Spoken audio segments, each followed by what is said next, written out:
শুভ দুপুর দর্শক, আমন্ত্রণ ব্যবসা বাণিজ্য আর অর্থনীতির সবশেষ সংবাদ নিয়ে নিউজ 24 নিয়মিত আয়োজন আপন ফ্যামিলি মার্ট বিজনেস আওয়ারে। সাথে আছি আমি রিয়াজ সুমন। শনি থেকে বৃহস্পতিবার দুপুর 1টায় প্রচারিত হচ্ছে এই অনুষ্ঠান। আয়োজন থাকছে দেশ বিদেশের ব্যবসা বাণিজ্যের সবশেষ খবর এবং খবরের বিশ্লেষণ। এছাড়াও থাকবে শেয়ার বাজার এবং মুদ্রা বাজারের আপডেট। এলডিসি গ্র্যাজুয়েশন 3 বছর পেছাতে সরকার আবেদন করায় সাধুবাদ জানাচ্ছেন ব্যবসায়ীরা। তারা বলছেন এই সিদ্ধান্ত সময় উপযোগী, তা না হলে কঠিন পরিস্থিতির মধ্যে পড়তে হবে রপ্তানিকারকদের। অর্থনীতিবিদরা বলছেন এলডিসি উত্তরণের ধাক্কা সামলাতে দ্বিপাক্ষিক বাণিজ্য চুক্তি সম্পূর্ণ করা জরুরি। আবি আব্দুল্লাহ রিপোর্টে বিস্তারিত। স্বল্পোন্নত দেশের তালিকা থেকে উন্নয়নশীল দেশে উত্তরণের দোরগোড়ায় বাংলাদেশ। সবকিছু ঠিক থাকলে উত্তরণের মধ্য দিয়ে চলতি বছরের 24 নভেম্বর গৌরব অর্জন করতে পারে লাল সবুজের দেশ। কিন্তু মুদ্রাস্ফীতির চাপ, রিজার্ভ সংকট আর জুলাই অভ্যুত্থান পরবর্তী বাস্তবতায় এই লক্ষ্য থেকে আপাতত যাত্রা পিছিয়ে আসার পথে হাঁটছে দেশ। ব্যবসায়ীদের দীর্ঘদিনের দাবি বিবেচনায় ক্ষমতা গ্রহণের পরদিনই জাতিসংঘের সিপিডি কমিটির কাছে এলডিসি গ্র্যাজুয়েশন 3 বছর পেছাতে চিঠি পাঠিয়েছে অর্থনৈতিক সম্পর্ক বিভাগ। সরকারের এমন উদ্যোগকে সাধুবাদ জানিয়েছে ব্যবসায়ীরাও। চলতি বছরে উত্তরণ ঘটলে রপ্তানি বাণিজ্যে বড় ধস নামার আশঙ্কা তাদের। এলডিসি গ্র্যাজুয়েশনে যাওয়ার সিদ্ধান্ত নিয়েছে, এটা আত্মহত্যা করার ঘোষণা দিয়ে একটা আত্মহত্যা করতে যাচ্ছি আমরা। তো সুতরাং সেখান থেকে বর্তমান সরকার যে উদ্যোগটা নিয়েছে এটা যৌক্তিক। গত 31 বছর 8টা দেশ এলডিসি গ্র্যাজুয়েট হয়েছে, যাদের আসলে কোনো রপ্তানি বলতে তেমন কিছু নেই। এলডিসি গ্র্যাজুয়েট হলে তাদের হারাবার কিছু নেই, যেটা আমাদের রয়েছে। এলডিসি উত্তরণের সব মানদণ্ডে এগিয়ে আছে বাংলাদেশ। অন্যদিকে দেশের সামষ্টিক অর্থনৈতিক অস্থিরতার যুক্তি দেখিয়ে এটি পিছিয়ে দেওয়ার যৌক্তিকতাও রয়েছে। এমন বাস্তবতায় জাতিসংঘের কাছে বাংলাদেশের চিঠি কতটা ফল বয়ে আনবে তা নিয়ে শঙ্কা দেখছেন অর্থনীতিবিদরা। অর্থনৈতিক অস্থিরতার যে যুক্তি আছে বা যে অর্থনৈতিক দুর্বলতার যে যুক্তি, তো সেটি কিন্তু একেবারে যে খুব একটা দুর্বল যুক্তি না। তো এই অবস্থায় আসলে আমি মনে করি যে জাতিসংঘের সঙ্গে যদি একটা পজিটিভ কমিউনিকেশন হয় তাহলে সেই ক্ষেত্রে অবশ্যই এটা পেছানো সম্ভব। একই সঙ্গে আন্তর্জাতিক বাজারে বাংলাদেশের দর কষাকষির সক্ষমতা নিয়েও প্রশ্ন তুলেছেন বিশেষজ্ঞরা। তাদের মতে এলডিসি থেকে বের হওয়ার আগে দ্বিপাক্ষিক বাণিজ্য চুক্তি করা জরুরি। দ্বিপক্ষীয় বাণিজ্য চুক্তিগুলো যদি সফল হয়ে যায় তাহলে সেই ক্ষেত্রে কিন্তু বাণিজ্যের ক্ষেত্রে বিশেষ করে যে রপ্তানির বাজারটা তখন আমাদের সংহত অবস্থাতে যাবে। আর যত বেশি আমরা চুক্তি করতে পারবো বিভিন্ন দেশের সঙ্গে, ততই কিন্তু এই এলডিসি গ্র্যাজুয়েশনের যে প্রভাব মোকাবেলার জন্য আমরা শক্তিশালী অবস্থানে যাবো। জাতিসংঘের সাধারণ পরিষদ আগামী সেপ্টেম্বর নাগাদ চূড়ান্ত সিদ্ধান্ত জানাবে। ততক্ষণ পর্যন্ত দোদুল্যমান অবস্থায় থাকবে বাংলাদেশের অর্থনীতির ভবিষ্যৎ। আবি আব্দুল্লাহ, নিউজ 24, ঢাকা। এলডিসি গ্র্যাজুয়েশনের যে বিষয়টি চিঠি দেওয়া হয়েছে বাংলাদেশের পক্ষ থেকে, বিষয়টি নিয়ে আমরা আলোচনা করতে চাই। এটি আসলে ফলাফলটি কি বয়ে আনতে পারে, কেমন হতে পারে, আসলে জাতিসংঘ বিষয়টাকে কিভাবে দেখবে, এসব বিষয় নিয়ে আলোচনা করতে চাই। আজকে আমাদের সাথে দুজন অতিথি অনলাইনে যুক্ত হয়েছেন।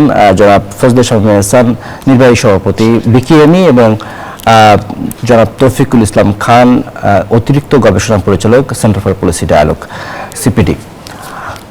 দুজনকে স্বাগত জানাচ্ছি আমাদের আজকে আলোচনা পর্বে। প্রথমেই জনাব শামীম এহসান, আপনার কাছে আসতে চাই। আপনি যে এই যে বাংলাদেশের পক্ষ থেকে যে এলডিসি পেছানোর জন্য চিঠি দেওয়া হয়েছে, এটিকে আপনারা কিভাবে দেখেন? ধন্যবাদ। আসলে এটা তো আমাদের খুবই কাঙ্ক্ষিত ছিল।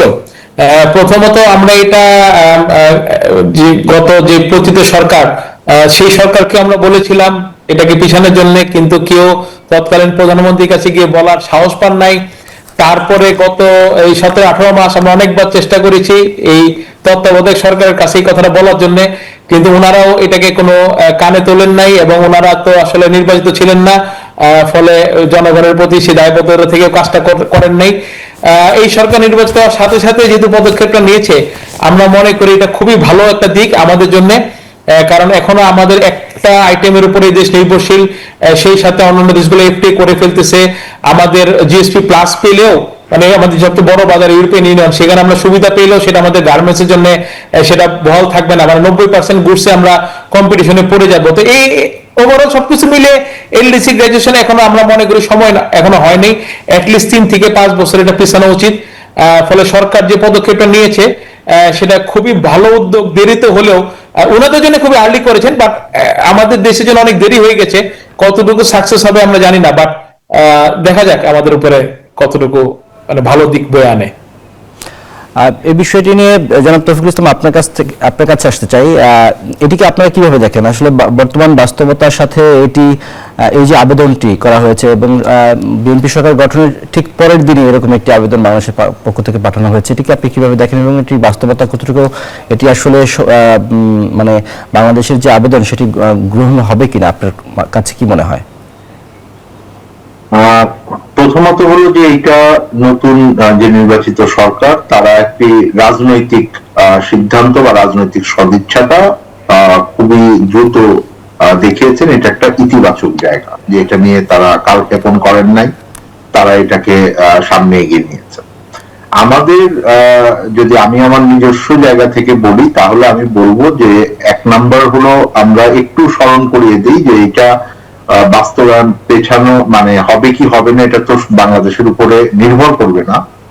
আমি যেটা বলবো যে বাংলাদেশ এটার জন্য ঠিকঠাক মতো প্রস্তুতি নিয়েছে কিনা, যে এটা যদি পেছানোর আবেদনটাও হয় সে আবেদন পেছানোটার সঠিক প্রস্তুতি বাংলাদেশ নিয়েছে কিনা। আমার দৃষ্টিতে এইটা যথেষ্ট পরিমাণ ভালো প্রস্তুতি নেওয়া হয় নাই। আমি যেটাকে বলি পিছনের টেকনিক্যাল কাজটা, একটা তো পলিটিক্যাল ডিসিশন হয়েছে, আমরা একটা অনুধাবন করতে পারি, কিন্তু টেকনিক্যাল কাজটা করা হয়েছে কিনা, আমরা আমাদের যে যুক্তিগুলো পেছানোর ক্ষেত্রে সেই যুক্তিগুলোকে আমরা সঠিকভাবে সন্নিবেশিত করে ওয়েল ডকুমেন্টেড করছি কিনা।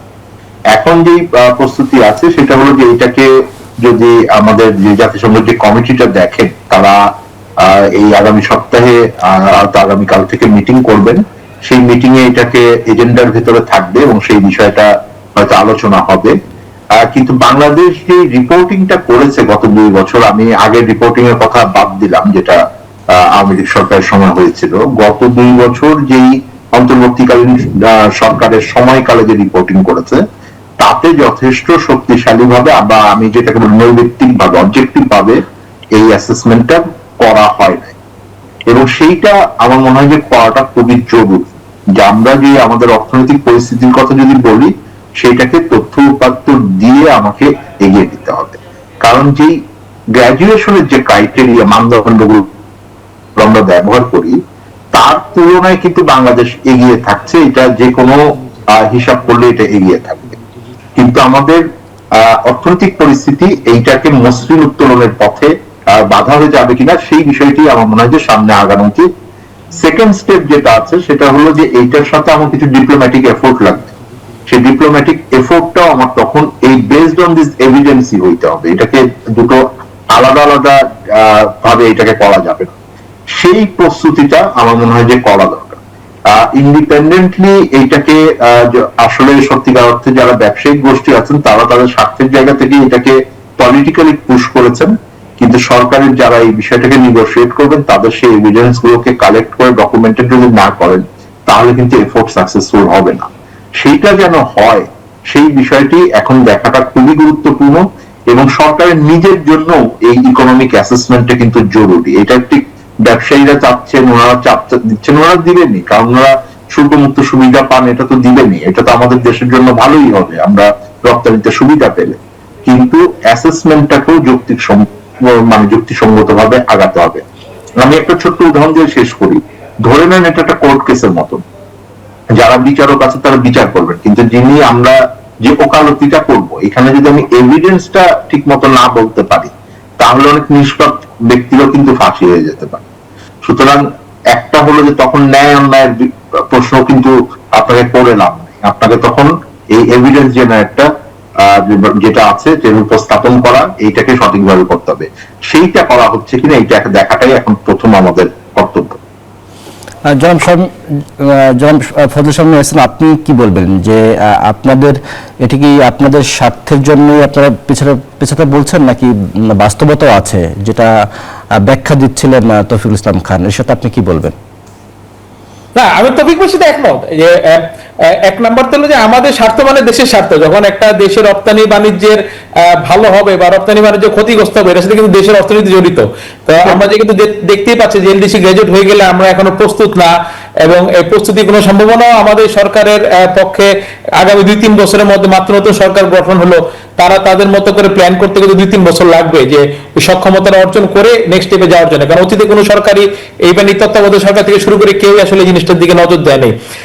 ফলে আমরা এটা দেশের স্বার্থে করছি, কিন্তু তার সাথে আমি তৌফিক সাথে একটা বিষয় সম্পূর্ণ একমত। এবং আমি আরেকটা জিনিস অ্যাড করতে চাই, আমি এটা আজকে থেকে না, এটা আমি আসলে গত 4-5 বছর ধরে, যেদিন গ্রাজুয়েশনের কথা বলা হলো তারপর থেকে আমরা এটাকে, যখন আমরা ইউরোপিয়ান ইউনিয়নের সাথে একটা দেন দরবার করার জন্য যে আমরা কিভাবে এফটিএ বা আমাদের জিএসপি প্লাসে আমাদের থ্রেশহোল্ড সেফগার্ড মেজারগুলো আমরা সরাতে পারি বা আমরা এটাকে আরো বর্ধিত করতে পারি, আমাদের একটা স্পেশাল টিম থাকা উচিত, যে এখানে শুধু সরকারি কর্মকর্তা না, কারণ এই আপনার সরকারি কর্মকর্তারা সব কিছু এক্সপার্ট নাও হতে পারেন, এখানে আমাদের একাডেমিশিয়ান আছেন, যারা এক্সপার্টিস আছেন, তাদেরকে নিয়ে একটি সর্বোচ্চ স্তরের একটা টিম থাকা উচিত যারা সার্বক্ষণিক এই কাজগুলো করবে। যে এই যে আমাদের যে কেন আমরা রেডি না, এই যে আমাদের রেডিনেস সার্ভের উপরে যে আমাদের রিপোর্ট যাবে সেখানে হেল্প করা, যে আমরা যে রেডি না, আমাদের যে গ্রোথটাকে বাধাগ্রস্ত হতে পারে, এই পয়েন্টটিতে আমরা আসলে পিছাতে যাচ্ছি, যে আমাদের যে গ্রোথটা আছে সেই যদি আমরা এলসিডিসি গ্র্যাজুয়েট হয়ে যাই আমাদের সেটা বাধাগ্রস্ত হবে।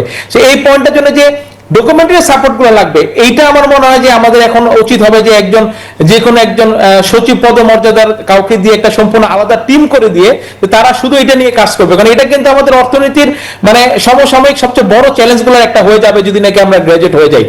ফলে আমার মনে হয় যে এরকম যদি আপনি একটা ইন্টারনাল এবং এক্সটার্নাল মানে সরকারের ভিতর এবং বাইরের লোকদের দিয়ে একটা টিম করা না হয় তাহলে এটা সাকসেস করা যাবে না। এবং অবশ্যই ডকুমেন্টারি প্রসেসগুলো তো আগায় নিতেই হবে। আমরা তো আমাদের জায়গা থেকে বলবো, as a layman, as a ব্যবসায়ী, বাইরের মানুষ, আমরা আমাদের স্বার্থের কথা বা আমাদের দেশের ইকোনমিক যেভাবে আমরা বুঝি সেভাবে বলবো, বাট কাজ করাটার জন্য আমি তৌফিক ভাইয়ের সাথে একমত, একটা এক্সপার্টিস লাগবে আমাদের।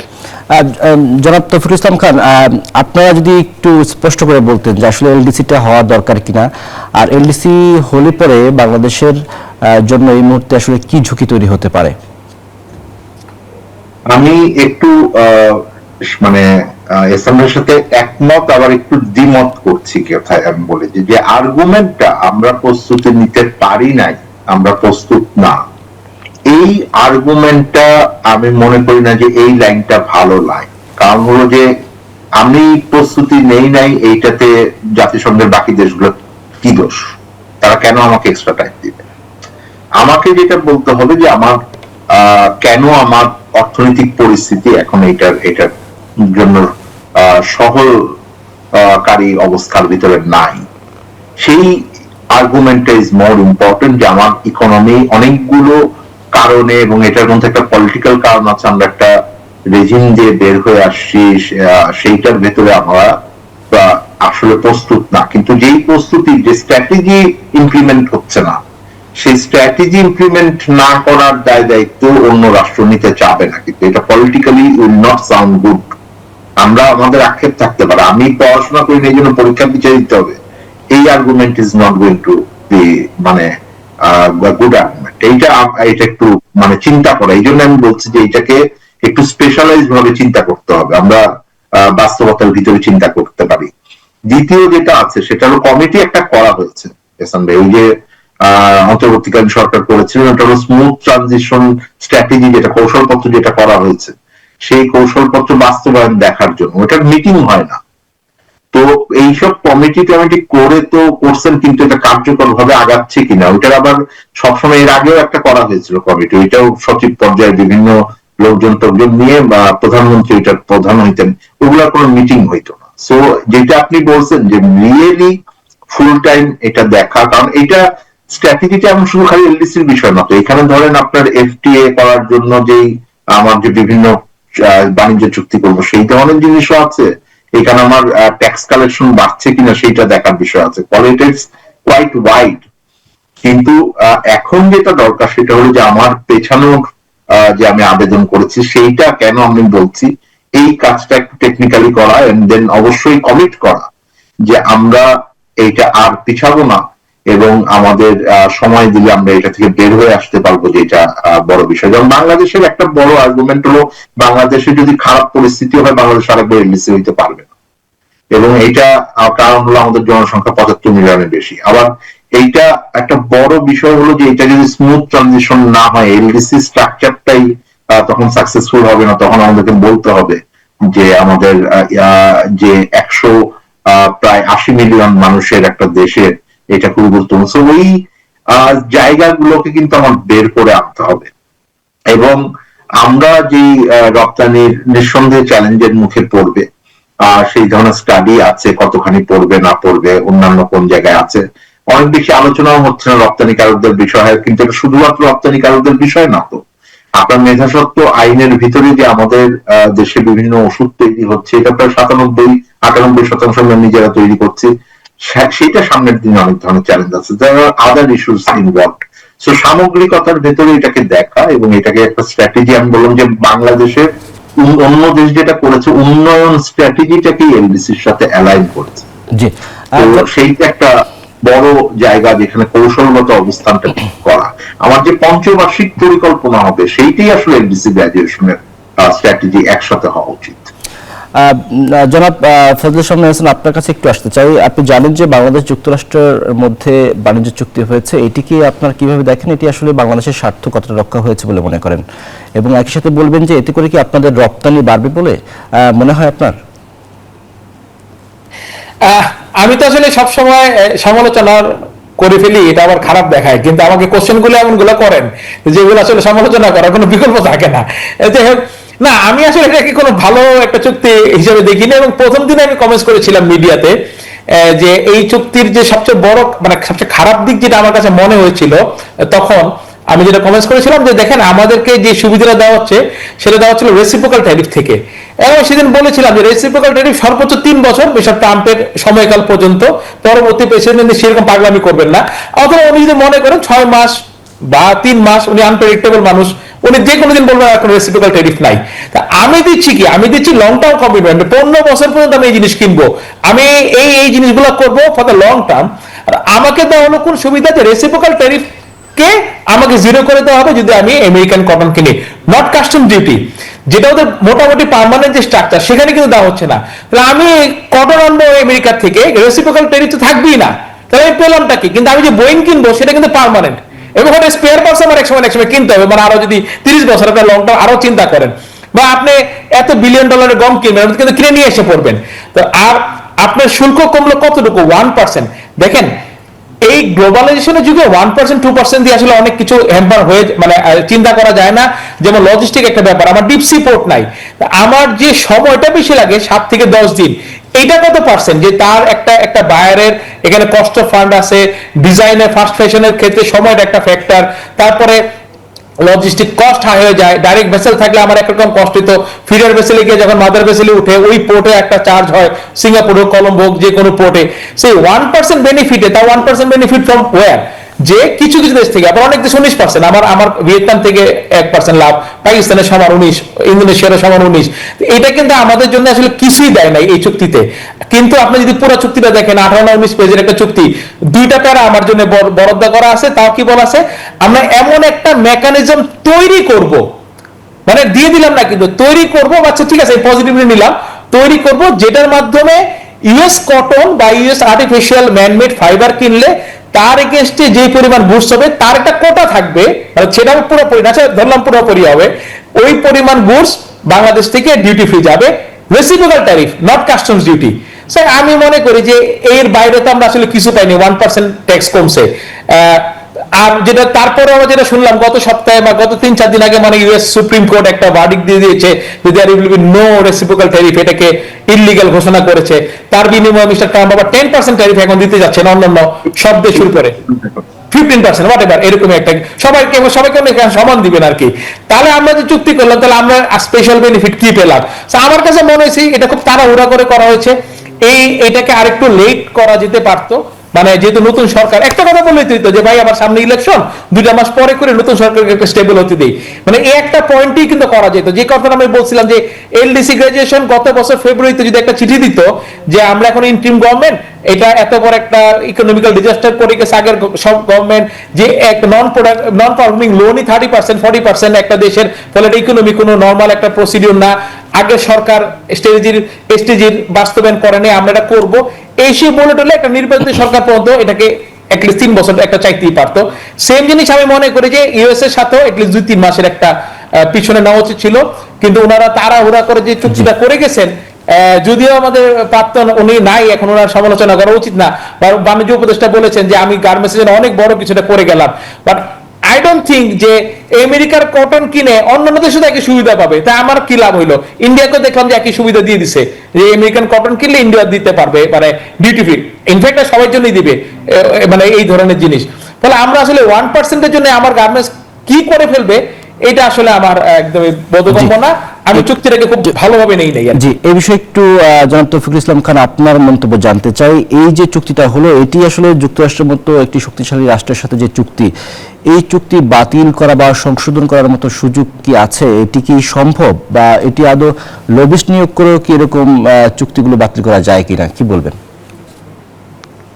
না, সুযোগ খুঁজতে হবে, যেহেতু এখন এইটার মূল ভিত্তিটা ছিল রেসিপ্রোকাল ট্যারিফ। সেই রেসিপ্রোকাল ট্যারিফের যেহেতু একটা ভার্ডিক্ট এসেছিল, এই চুক্তিটাকে এখন পুনর্বিবেচনার জন্য বাংলাদেশকে চেষ্টা করতে হবে, এইটাতে কোনো সন্দেহ নাই। কারণ এই চুক্তিটা যখন হয়েছে, আপনি দেখবেন যে এটা তো খুবই ডিটেইলে অনেক বলছেন, এটার সাথে আরো অনেকগুলো পয়েন্ট বলা যায়, এটা শেষ না উনি যা বলেছেন। কারণ এটা শুধুমাত্র কতগুলো ট্যারিফের ইস্যু না, এখানে কতগুলো পারচেজ এগ্রিমেন্ট আছে যেগুলো নিয়ে অনেক প্রশ্ন আছে, যে ওটার মানে প্রাইস কি হবে। আমি কিনবো, ঠিক আছে, আমার গম আমি ওখান থেকে আনতে পারি, কিন্তু প্রাইসিং আমি যদি বাজার মূল্যের থেকে বেশি দেয়, সেইটার আমার সেফগার্ড মেকানিজম কি? কোন সেফগার্ড মেকানিজম নেই। অতগুলো মানে বিমান এখন হিসাব করে চায়না অনেকগুলো বিমান চেয়েছে, চায়নার বিমানের ডিমান্ড আর আমার বিমানের ডিমান্ড প্রতি বছর 2টা করে হবে কিনা, এইগুলো অনেক চিন্তার ব্যাপার। কারণ এইটা কোনো বড় বিষয় না, মানে সেফগার্ড মেকানিজম আমাদের লাগে। আমি বোয়িংই কিনবো, আসলে বাংলাদেশ এর আগে ফ্রান্সকে বলেছে এয়ারবাস, কিন্তু এইটা আমি দেখি না আগামী 5-10 বছরে বাংলাদেশের এভিয়েশন সেক্টর একটা ডাইভার্সিফিকেশনে যাবে। এটা টেকনিক্যাল আছে যে আমরা একই ধরনের জায়গায় থাকি, মেইনটেনেন্স এর আছে, সুবিধা হয়, সো আমরা বোয়িংয়েই তো থাকবো, আমরা আগেও বোয়িং কিনেছি। সুতরাং এইটা বড় বিষয় না, ওখানে অনেক ডিফেন্স ইস্যু যুক্ত হয়ে গেছে। সুতরাং নিঃসন্দেহে এটা নতুন সরকার এসছেন, তারা এভিনিউ খোঁজা উচিত যে এটা থেকে আমরা বের হয়ে আসার সুযোগ যেটা তৈরি হয়েছে সেটা কাজে লাগানোর সুযোগ আছে কিনা, এবং সেই জন্য আগের সরকারের মানে চুক্তিকে কিভাবে রিভিউ করা এবং ই করা, সেই ধরনের সিদ্ধান্তগুলো এটা আসতে হবে। কারণ আমার মনে হয় যে এই মানে চুক্তিটা, আমরাও অর্থনীতিবিদরা প্রায় সবাই মানে বোধহয় একই কথা বলেছে যে এই চুক্তিটা আমাদের জন্য যথেষ্ট ভালো চুক্তি হয় নাই। ব্যবসায়ীরাও একই কথা বলছেন যে তারা যেই শুল্কমুক্ত মানে রেসিপ্রোকাল শুল্কমুক্ত সুবিধার কথা ওখানে বলা আছে, সেইটাও বাংলাদেশে কাজে লাগানো খুব কঠিন আর কি। আসলে mechanism is not very clear. আপনি কি সুতা, মানে এটা তো সম্ভব না, মানে তুলা আপনি আগের থেকে এনে ওইখানকার সুতা তৈরি করে, তো তুলাটাকে আমাকে অন্য সোর্সের দামে তো আমার পেতে হবে, এবং অনেকগুলো পারচেজ এগ্রিমেন্ট আছে যেগুলো আসলে সরকার করবে না, এটা প্রাইভেট সেক্টর করবে। আমি হাউ ক্যান এ গভর্নমেন্ট মানে এনশিওর যে আমার প্রাইভেট সেক্টর এই সোর্স থেকে আমদানি করবে? সো এইটা তো ফ্রি মার্কেটের ইও হলো না, কন্ডিশনও ফুলফিল করে না। সুতরাং there is a lot of ground। আমি মনে করি যে সরকারের একটা চেষ্টা করতে হবে, একটা রাষ্ট্রীয় পর্যায়ে একটা চুক্তি হয়ে গেলে, বিশেষ করে বাংলাদেশের মতো ছোট রাষ্ট্র যুক্তরাষ্ট্রের মতো শক্তিশালী রাষ্ট্রের সাথে চুক্তি যখন করে, বের হয়ে আসা খুব সোজা, কিন্তু আমাদের অ্যাভিনিউ খুঁজতে হবে। জনাব তৌফিক, এখনো তো এটা কার্যকর হয়নি, সেক্ষেত্রে এটা দুই দেশের সংসদে আবার পাশ করতে হবে, সুযোগ আছে কিনা একটু যদি বলতেন যে সংসদে পাশ?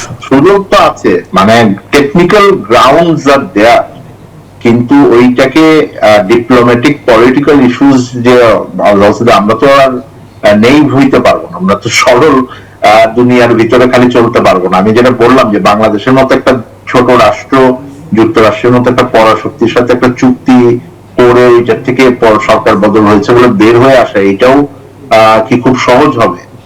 খুব তো সহজ হবে না। ওইটা যুক্তরাষ্ট্রের সরকার পরিবর্তন হলেও সহজ হবে কিনা এটা নিয়ে আমাদের আলোচনার বিষয় রয়েছে। সুতরাং but we have to find an avenue to negotiate. জি, জনাব ফজলুল সামনে হাসান, আপনি যে সংক্ষেপে একটু আপনাদের এই বিষয়ে যদি আর কোনো মন্তব্য থাকে যদি বলতেন, আমরা আলোচনা শেষের দিকে চলে এসেছি। না, আমাদের তো এখন আসলে যুক্তরাষ্ট্র চুক্তি যেটা করেই ফেলছে, এবং আমি তো যেটা তৌফিক ভাই বলছিলেন, ওইখানে কিন্তু আরো পয়েন্ট আছে আপনার, ওই তাদের শত্রু কোনো দেশ থেকে কিছু কিনতে পারবেন না ভবিষ্যতে, এরকম পারচেজ এগ্রিমেন্টের পিছনে ডিফেন্স বা ইউরেনিয়াম, আমাদের রূপপুরের ইউরেনিয়াম তো রাশিয়া থেকে কিনতে হবে, যেহেতু ওদের সাথে লং টার্ম একটা কন্ট্রাক্ট, জানি না, এগুলো অনেকগুলো নানান মানুষ নানান কিছু বলতেছে, বাট এই চুক্তিটা আসলে করারই বিপক্ষে ছিলাম। বাট আমি যেটা বলতে চাই, এই সরকারের প্রতি আপনাদের অনুষ্ঠানের মাধ্যমে একটা আহ্বান জানাতে চাই যে করে হোক এলটিসি গ্রাজুয়েশনটা যেন অ্যাটলিস্ট ওনারা 3 থেকে 5 বছর পিছানো যেন সর্বোচ্চ চেষ্টাটা করেন, সেটা আমি আসলে আশা করব। জি, অসংখ্য ধন্যবাদ জনাব ফজলে শামীম ইহসান এবং তৌফিকুল ইসলাম খান, আপনাদের দুজনকে আমাদের সাথে আজকের আলোচনায় যুক্ত হওয়ার জন্য। দেশের ব্যবসায়ীরা সারা বছরের লাভ এক রমজান মাসেই করতে চায়। ব্যবসায়ীদের এই দৌরাত্ম্য নিয়ন্ত্রণ করতে না পারলে অকার্যকর হয়ে পড়তে পারে সরকার, মন্তব্য করেছেন ক্যাবের সাধারণ সম্পাদক অ্যাডভোকেট হুমায়ুন কবির ভূঁইয়া। রোববার সকালে জাতীয় প্রেস ক্লাবের সামনে একটি মানববন্ধন করে কনজিউমার অ্যাসোসিয়েশন অব বাংলাদেশ। চকবাজারের মৌলভীবাজারে ভোক্তা অধিকারের অভিযানে বাধা ও বাজার বন্ধের হুমকির প্রতিবাদ জানায় তারা। বক্তারা বলেন, সরকারের সামনে বড় চ্যালেঞ্জ মব সন্ত্রাস দমন ও দ্রব্যমূল্য নিয়ন্ত্রণ। সরকারি অভিযানে বাধা দেয়া হলে কঠোর পদক্ষেপ নেওয়ার আহ্বান জানান তারা।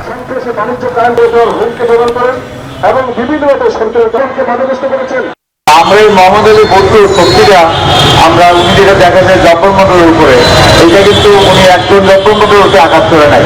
আমাদের এই প্রিন্ট মিডিয়া, আমরা যে 18 কোটি মানুষ আছি, সমস্ত মানুষের কিন্তু আমরা ভোক্তা, সুতরাং উনি 18 কোটি মানুষকে উনি বিচারমূলক করতেছেন। আমি পরিষ্কার করে বলেছিলাম, কাজ তো অনেক, অন্তত পক্ষে দয়া করে 2টা কাজ দিয়ে শুরু করতে পারে কিনা। 2টার একটা বলেছিলাম মব সন্ত্রাস দমন করতে হবে, আরেকটা বলেছিলাম রমজান মাস সামনে ব্যবসায়ী সিন্ডিকেট ভাঙতে হবে, জিনিসপত্রের দাম যাতে যথাযথ ন্যায্য থাকতে সেই ব্যবস্থা নিতে হবে। দর্শক, এবার জানিয়ে দিতে চাই আজকের পত্রিকার কয়েকটি আলোচিত শিরোনাম। আমাদের কাছে কয়েকটি পত্রিকার শিরোনাম আছে, সেগুলো একটু দেখতে চাই। প্রথমে যদি আমরা দেখি যে বাংলাদেশ প্রতিদিন শিরোনাম করেছে আগের চেয়ে দ্বিগুণের বেশি ব্যয় হবে নতুন 2 মেট্রো রেলে। যেখানে বলা হয়েছে রাজধানীর উত্তরা মতিঝিল মেট্রো রেল নির্মাণে যা ব্যয় হয়েছিল, নতুন 2টি পথে মেট্রো রেল নির্মাণে ব্যয় হবে তার দ্বিগুণের বেশি। পরের শিরোনামটি আমরা একটু দেখব, সেখানে শিরোনাম করেছে দৈনিক ইত্তেফাক।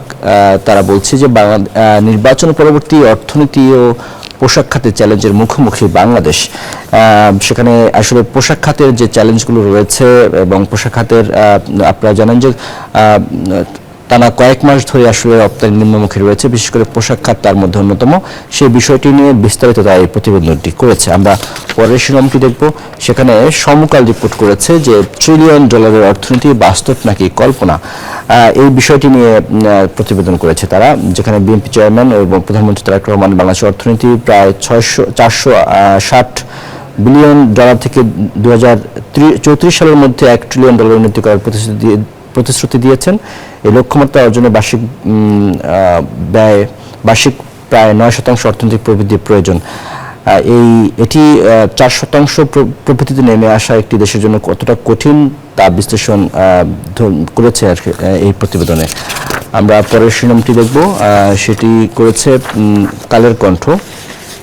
তারা বলছে যে পোশাক খাতে কিছুটা স্বস্তি এসেছে। ট্রাম্পের শুল্ক মার্কিন আদালতে বাতিল, নতুন শুল্ক প্রথমে 10 থেকে আবার বাড়িয়ে করেছে 15%। এবং প্রতিদিনের সংবাদ তার একটি শিরোনাম করেছে বাড়ছে বাণিজ্য ঘাটতি, দেশের অর্থনীতিতে যে বাণিজ্য ঘাটতির চাপ ক্রমে ঘনীভূত হচ্ছে, এই বিষয়টি নিয়ে তারা এই প্রতিবেদনটি করেছে। তো এই ছিল পত্রিকার শিরোনামগুলো। আমরা এবার জানাবো শেয়ার বাজারের আপডেট।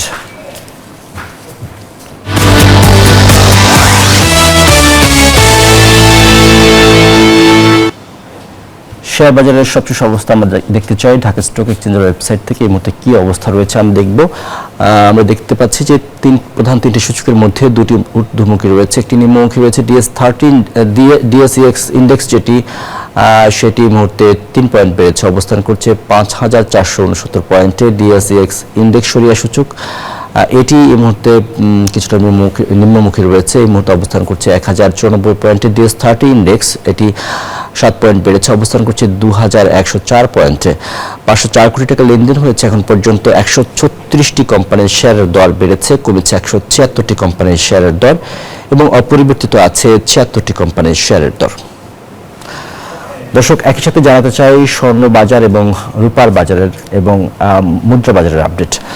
আমরা যদি শুরুতে দেখি মুদ্রা বিনিময় মূল্য, সেখানে আমরা দেখতে পাচ্ছি যে মার্কিন ডলার 122 টাকায় ক্রয় হয়ে বিক্রি হচ্ছে 123 টাকায়, ইউরো 139 টাকায় ক্রয় বিক্রি হচ্ছে 144 টাকায়, পাউন্ড 159 টাকায় ক্রয় হয়ে বিক্রি হচ্ছে 166 টাকায়, চীনা ইউয়ান 16 টাকায় ক্রয় বিক্রি হচ্ছে 18 টাকায়, সৌদি রিয়াল 32 টাকায় ক্রয় হয়ে বিক্রি হচ্ছে 33 টাকা 20 পয়সায়, ভারতীয় রুপি 1 টাকা 25 পয়সায় ক্রয় বিক্রি হচ্ছে 1 টাকা 45 পয়সায়। জানাবো স্বর্ণের দামে আমরা দেখতে পাচ্ছি 22 ক্যারেটের স্বর্ণ সেটি আজকের বাজারে রয়েছে প্রতি ভরির দাম 2,58,824 টাকা। 21 ক্যারেটের দাম আছে 2,47,101 টাকা। 18 ক্যারেটের দাম আছে 1,65,453 টাকা। সনাতন প্রতি ভরি স্বর্ণের দাম আছে 1,73,327 টাকা। জানাবো রূপার দামে আমরা দেখতে পাচ্ছি যে 22 ক্যারেটের রূপা সেটির দাম আজকের বাজারে রয়েছে 6,706 টাকা প্রতি ভরি। 21 ক্যারেটের দাম আছে 6,415 টাকা। 18 ক্যারেটের প্রতি ভরি রূপার দাম আছে 5,482 টাকা এবং সনাতন প্রতি ভরি রূপার দাম 4,082 টাকা রয়েছে আজকের বাজারে। দর্শক, এবার জানাবো জনপদের শিল্প বাণিজ্যের খবর। পেঁয়াজের জন্য খ্যাত ফরিদপুরে এবছর লক্ষ্যমাত্রা ছাড়িয়ে আবাদ করেছেন কৃষকরা। ভালো দাম পাওয়ায় বেশি জমিতে পেঁয়াজ চাষ করেছেন সেখানকার কৃষকরা। সেই সাথে চলতি মৌসুমেও বাজার দর অনুকূলে থাকায় তাদের ব্যস্ততার মাঝেও আছে উৎসব মুখর পরিবেশ। খালিদুজ্জামান সোহাগের পাঠানো তথ্যচিত্রে ডেস্ক রিপোর্ট।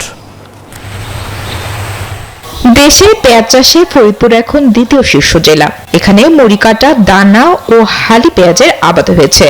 গত বছরের ভালো দামের কারণে এবছর চাষ বেড়েছে। 1-1.5 মাস পর বাজারে উঠবে হালি পেঁয়াজ।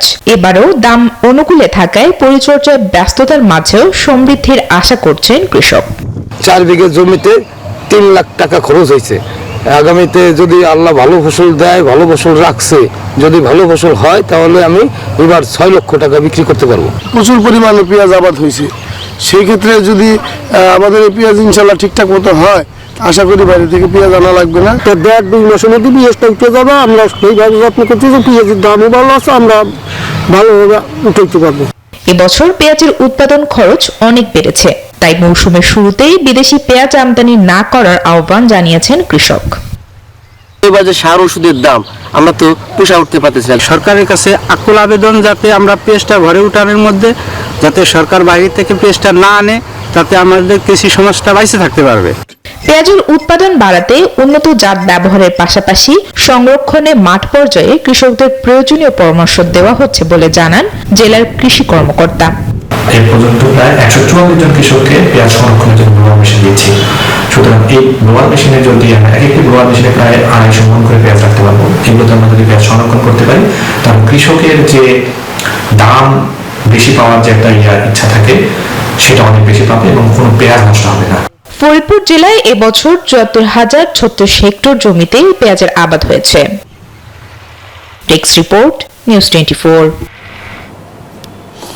রংপুরের গঙ্গাচড়ায় আলু উৎপাদন চলছে, তবে হঠাৎ দাম পড়ে যাওয়ায় কৃষকরা 7 থেকে 8 টাকা কেজিতে আলু বিক্রি করতে বাধ্য হচ্ছেন। যদি উৎপাদন খরচ পড়েছে 10 থেকে 11 টাকা। রংপুরের গঙ্গাচড়া থেকে সুজন আহমেদের পাঠানো তথ্যচিত্রে ডেস্ক রিপোর্ট। ভোরেই মাঠে নেমে আলু তুলছেন কৃষি শ্রমিকরা। খেতেই পাইকারদের কাছে 7 থেকে 8 টাকায় বিক্রি হচ্ছে আলু, অথচ উৎপাদন খরচ 10 থেকে 12 টাকা হওয়ায় লোকসানে পড়েছেন চাষিরা। গিরি মনে করো 14-15 টাকা আলু বেচাইলে তাহলে মোটামুটি মনে করো একটা তো কিছুটা হইলেও মনে করো হয়তো মনে করো কেজিতে 2-1 টাকা আসতো। এখন মনে করো সমস্ত লস। আলুর দাম সর্বোচ্চ কম 60 টাকা কেজি আলু বিক্রি করছি। আমার কেজি মনে করেন যে কেজিতে মিনিমাম 2-3 টাকা করে আমাদের লস হবে। যে আলুটা আমি খাতে আমি খারাপ আছে 22,000 টাকা আমার আলু খরচ গেছে। তাতে বাবা আমাদের হিসেব করছি একটা তো আসলটা আমার টেকবে, লাভ টেকবে না বাবা। উপজেলা কৃষি অফিস জানায় চলতি মৌসুমে গঙ্গাচড়ে 5,310 হেক্টর জমিতে আলু আবাদ হয়েছে। ফলন ভালো হলেও অতিরিক্ত সরবরাহে দাম কমেছে। ক্ষেত থেকেই আলু যাচ্ছে রাজধানী সহ বিভিন্ন জেলায়। আলু উৎপাদন শুরু হয়েছে এবং কৃষকরা বাজার পর্যায়ে যেন ভালো দাম পায়, এজন্য আমরা সর্বসময় চেষ্টা করে যাচ্ছি। গঙ্গাচড়ে আলুর বেচাকেনা চললেও দামের ধসে হতাশ কৃষক। দ্রুত বাজার পরিস্থিতি উন্নতি না হলে লোকসান আরো বাড়ার শঙ্কা করছেন কৃষক। Desk report, news 24। এবারে বিশ্ব বাণিজ্যের খবর।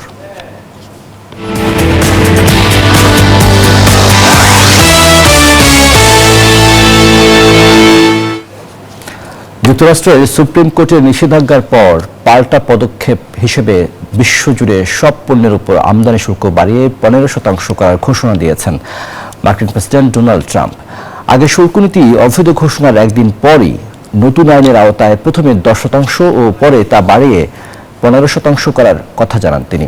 সামাজিক যোগাযোগ মাধ্যমে বলেন, যুক্তরাষ্ট্রকে ঠকিয়ে আসা দেশগুলোর বিরুদ্ধে এই পদক্ষেপ নেওয়া হয়েছে। এটি আইনিভাবে বৈধ। কংগ্রেসের অনুমোদন ছাড়াই নতুন এই শুল্ক 150 দিনের জন্য কার্যকর থাকবে। এ ছিল আপন ফ্যামিলি মার্ট বিজনেস আওয়ারের আজকের আয়োজন। এতক্ষণ সাথে থাকার জন্য ধন্যবাদ সবাইকে।